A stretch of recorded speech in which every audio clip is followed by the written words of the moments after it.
اس وقت اسے ضرورت ہے کہ اس کے ساتھ کوئی کھڑا ہو۔ وہ کیا ہے؟ پیارے پیغمبر صلی اللہ علیہ وسلم نے فرمایا 3 چیزیں ہیں جو اس قبر کی گھڑی کے اندر اس کے ساتھ کھڑی ہوں گی، قیامت تک کے لیے اس کے ساتھ ہوں گے، اس سے جدا نہیں ہوں گی، میدان محشر میں بھی اس کے ساتھ ہوں گی، اور جنت تک اس کے ساتھ جائیں گی، جنت میں داخل کروائیں گی اسے۔ ان میں سے پہلی چیز صدقہ جاریہ ہے کہ صدقہ اللہ کے لیے دنیا کے اندر وہ صدقہ کر گیا، او علم ينتفع به، یا علم سکھا گیا جس سے لوگ فائدہ حاصل کر رہے ہوں گے، او ولد صالح يدعو له، یا نیک اولاد چھوڑ گیا جب اس کے لیے دعا کرے گی۔ اگر اس حدیث پر غور کیا جائے تو تینوں اعمال کا تعلق علم کے ساتھ ہے۔ اگر علم ہے تو انسان صدقے کی طرف جائے گا، علم کے بغیر انسان کو پتہ نہیں چلے گا کہ صدقہ کیسے کرنا ہے، کون سا صدقہ میرے لیے باعث اجر بنے گا، کون سا صدقہ جو میرے لیے میری قبر میں کام آئے گا، میدان حشر میں کام آئے گا، اس کا پتہ علم سے ہی چلے گا، علم کے بغیر نہیں چلے گا۔ اور اسی طرح ولد صالح، اگر اولاد کی تربیت اچھی کی ہوگی، دین کا علم سکھایا ہوگا، تو ہی اولاد آپ کے لیے دعا کرے گی۔ آج ہم اس معاشرے کے اندر دیکھتے ہیں انسان جس اولاد کے لیے اپنے شب و روز کو ایک کر دیتا ہے، اور ان کو میں یہ نہیں کہتا کہ دنیاوی تعلیم نہ دلوائی جائے، دائرہ کار کے اندر رہتے ہوئے انسان دنیاوی تعلیم کی بلندیوں کو چھو جائے، اس میں کوئی حرج نہیں، بلکہ جائز، درست اور اجر کا باعث ہے۔ لیکن معاشرہ اس بات کی گواہی دیتا ہے کہ وہ باپ جو اپنی اولاد کو، اپنے بیٹے کو، اپنی بیٹیوں کو دین کی تعلیم نہیں بلکہ دنیا کی تعلیم دلواتا ہے، لیکن جب بیٹا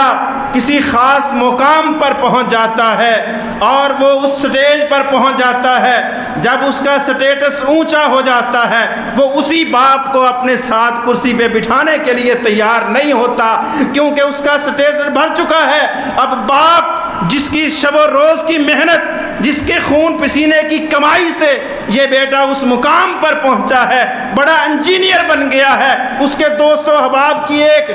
بن چکی ہے، فیملی بن چکی ہے، اب اس مجلس کے اندر اپنے باپ کو ساتھ بٹھانے کے لیے تیار نہیں ہوتا، اپنے بھائی کو اس کے ساتھ بیٹھنے کے لیے بٹھانے کے لیے تیار نہیں، کہ اس کا سٹیٹس اونچا ہو چکا ہے۔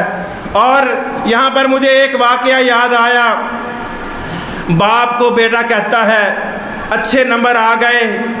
بیٹا کہتا ہے کہ میں نے باہر پڑھنے جانا ہے، باپ کہتا ہے بیٹا میرے پاس اتنی پیسے نہیں ہیں کہ میں تجھے باہر پڑھنے کے لیے بھیج سکوں۔ خیر بیٹے کی خواہش تھی، بیٹے کا اصرار باپ کے انکار پہ غالب آ جاتا ہے۔ باپ ہے نا پھر محنت کرتا ہے، جستجو کرتا ہے، دیہات کا رہنے والا ہے، سادہ سا انسان ہے، محنت کر کے ادھر ادھر سے پیسے پکڑ کے اسے باہر پڑھنے کے لیے بھیج دیا۔ بیٹا باہر سے پڑھ کے آیا، امریکہ یورپ کے دورے کر کے آیا، بڑا آدمی بن کے آیا، گھر کے اندر اسی دیہات کے اندر باپ کے پاس جب پہنچا، دوستوں نے کہا ہم تمہارے گھر آنا چاہتے ہیں۔ دوست گھر میں آئے اور اس کے لیے الگ بیٹھک کے اندر انتظام کر دیا گیا۔ وہ باپ جس نے خون پسینے کی کمائی سے اپنے بیٹے کے پیسے جمع کر کے اسے باہر بھیجا تھا، دل میں خواہش پیدا ہوئی کہ میں تیرے دوستوں کو تو دیکھوں جو تیرے ساتھ باہر پڑھ کے آئے ہیں۔ باپ کو منع کر دیا کہ آپ ان کے پاس نہیں جا سکتے۔ خیر باپ تھا، باپ جب بیٹا ایک طرف ہوا، دل کے اندر خواہش تھی، بیٹھک کے اندر چلا گیا اور وہاں پر جا کر بیٹھا، دیکھا، حیران پریشان رہ گیا۔ تھوڑی دیر میں وہی بیٹا بیٹھک کے اندر آیا اور دوست اس سے پوچھتے ہیں یہ کون ہے، اس کا تعارف تو کرواؤ۔ اور وہی بیٹا اور جس کے لیے ادھار پکڑ کے باہر پڑھنے کے لیے بھیجا تھا، امریکہ یورپ کے دورے کیے تھے اس نے، وہ بیٹا کہنے لگا یہ ہمارے گھر کا ایک ملازم ہے۔ ذرا غور کیجئے گا، یہ میری حقیقت بات ہے، یہ تلخ حقیقت ہے، میں سب کی بات نہیں کر رہا، لیکن یہ ہمارے معاشرے کا المیہ ہے کہ ایسے موجود ہیں کہ جن کو ساتھ دین کا علم نہیں ہے، وہ ایسے ہی کرتے ہیں، باپ کو اپنے ساتھ نہیں، دوست کسی فنکشن کے اندر کوئی فنکشن ہے، کوئی اور شادی بیاہ کا موقع ہے، دوست و احباب ہیں، باپ کو ساتھ نہیں بٹھائے گا، بھائی کو ساتھ نہیں بٹھائے گا، کیونکہ اس کے دوست و احباب کیا محسوس کریں گے، یہ سادہ بندہ، یہ دیہاتی پینڈو، یہ کہاں بیٹھا ہے اور ہمارا سٹیٹس کہاں ہے۔ اسی لیے کہتے ہیں اور لوگوں دین کا علم سکھاؤ،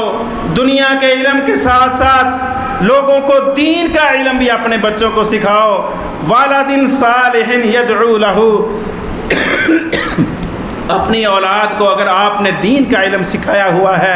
کعبے کے رب کی قسم ہے، اگر بیٹا دین کا علم سیکھ گیا، امام کعبہ بھی بن گیا نا، تو وہ بھی اگر اپنا علماء مشائخ میں بیٹھا ہوگا تو اپنے باپ کا تعارف اپنے باپ کے انداز میں کرائے گا کہ میرا یہ وہ باپ ہے جس نے شب و روز ایک کر کے مجھے اس مقام تک پہنچایا ہے۔ دین کا علم سیکھنے والا بیٹا کبھی اپنے باپ کو اپنے سٹیٹس کے آڑے نہیں آنے دے گا، بلکہ اپنے باپ کو مقام کو اونچا کرے گا، بڑا کرے گا کہ یہ باپ ہے جس کی وجہ سے میں اونچا ہوا ہوں، یہ دنیا داروں کی طرح نہیں کرے گا۔ اسی لیے کہا رسول اللہ صلی اللہ علیہ وسلم نے والد صالح یدعو لہ، اور اس نیک اولاد کا تعلق بھی دین کے علم کے ساتھ ہے کہ اپنی اولاد کو دنیا کا علم سکھاؤ لیکن ساتھ ساتھ دین کا علم بھی سکھانا، تاکہ قبر میں جانے کے بعد وہ جو بیٹا آپ کو آپ کی زندگی میں اپنے ساتھ بٹھانے کے لیے تیار نہیں ہے، آپ کیا سوچتے ہیں وہ آپ کے لیے دعائیں کرے گا بعد میں؟ تو اس لیے دین کا علم والد صالح یدعو لہ، نیک اولاد کو دین کا علم سکھا کے جاؤ تاکہ قبر کے اندر، حشر کے اندر اللہ کے اس دربار کے سامنے بھی آپ کو مقام اور مرتبے کے اندر اونچا کرے۔ اور یہ علم وہ علم ہے، آج ہم دنیا کا علم سیکھتے ہیں، ہر چیز کے پیسے ہیں، ٹیوشن کے پیسے، اگر اپنے علاقے سے باہر جاتے ہیں ہاسٹل کا خرچہ الگ، میس کا خرچہ الگ، ہر چیز کا خرچہ الگ ہے، اور والدین خرچ کرتے ہیں اور ان کو دیتے ہیں، لیکن ہم ظلم کرتے ہیں اپنے اوپر بھی۔ ہمارا یہ رویہ دیکھو، ایک باپ کے اگر دو بیٹے ہیں، ایک کو دنیا کا علم سکھا رہا ہے، دوسرے کو دین کا علم سکھا رہا ہے۔ جو دنیا کا علم سیکھ رہا ہے اس کے لیے اس کے جو پیسوں کے خزانے کے منہ کھلے ہوئے ہیں، ہر قسم کی خرچے کو برداشت کرنے کے لیے تیار ہے، لیکن جو دین کا علم سیکھ رہا ہے اس کو لوارث چھوڑ دیتے ہیں، اس کے لیے پیسے نہیں لگاتے، لیکن ان کو داد ہے ان مدارس کو کہ جو ان کے لیے اپنے خزانوں کے منہ کھول کے بیٹھے ہیں، یا ان مساجد اور مدارس کے ذمہ داران کو داد ہے کہ جو لوگ ان کے لیے ہر چیز کی سہولت کو میسر کیے ہوئے ہیں، کھانے پینے کی سہولت کو اور ان کے رہائش فری انتظام کیے ہوئے ہیں۔ اور حقیقی بات ہے یہ مساجد، یہ مدارس ہی ہیں جو اسلام کی روح کو زندہ رکھے ہوئے ہیں، اور تمہارے بچوں کو یہ فری سارا کچھ دے رہے ہیں، اور دنیاوی علم سیکھنے کے لیے ایک روپے خرچ کرتے ہو۔